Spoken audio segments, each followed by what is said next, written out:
बहुत समय पहले एक घने जंगल के किनारे एक छोटा सा गांव बसा हुआ था, जहां के लोग मेहनत और सादगी के प्रतीक थे। गांव के पास एक बूढ़ा किसान था जिसका नाम हरिराम था।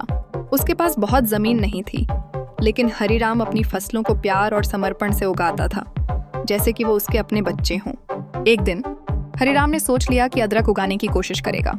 उसने इसके लिए किताबें पढ़ी, बड़े किसानों से सलाह ली और फिर पूरे मन से अदरक की फसल बोई। समय बीतने के साथ साथ बारिश और धूप ने उनकी मेहनत को हरा भरा कर दिया।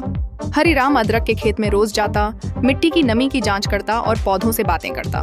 उसकी मेहनत रंग लाई और अदरक की हरी भरी कॉम्प्लेन लहलहाने लगी। लेकिन एक दिन एक शरारती बंदर गांव में घूमता हुआ हरिराम के खेत में आ पहुंचा। उसे अदरक की पत्तियों में चमक नजर आई और उसने सोचा कि ये फल है।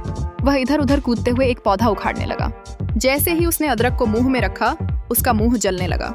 तीखा स्वाद उसके गले में चुभने लगा और उस पर चिल्लाने लगा।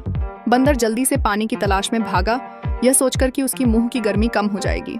उसका गुस्सा और बदहवास होना यह दर्शा रहा था कि वह अदरक का वास्तविक स्वाद नहीं समझ सका।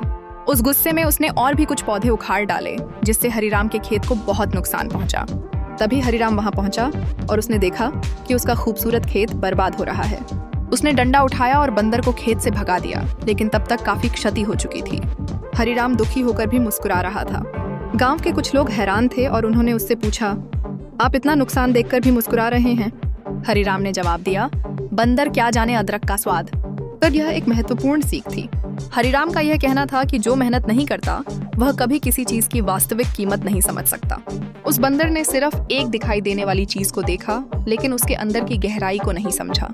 इसे समझकर हम जानते हैं कि अनुभव और मेहनत से ही किसी चीज की सही अहमियत का पता चलता है।